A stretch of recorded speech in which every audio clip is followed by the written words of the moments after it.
everyone, welcome to my DIY How to Kill Cellulite. First I'm going to be recycling this container that I got from Lush, and I'm going to grab some coffee grains that I had already made coffee from this morning and pop about 3 to 4 teaspoons into the container.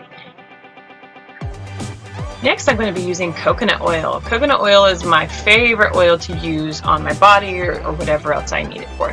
Next I'm going to be popping about 2 to 3 capsules of a vitamin E into the mixture. This is great for helping with stretch marks. Next I'm going to be adding vanilla. This is going to make you smell like a vanilla latte, my friend. Your partner will appreciate it.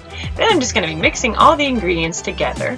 And there you have it, your DIY cellulite scrub. How to use it is you jump in the shower, of course, and you just take a little bit and rub it in circular motion on your problem areas. And there you have it. If you're going to the beach, you will love this. It's going to make you have smooth and cellulite-free legs over time. Hope you enjoyed this video. Don't forget to follow me on Instagram. And I love you guys. Have a great day.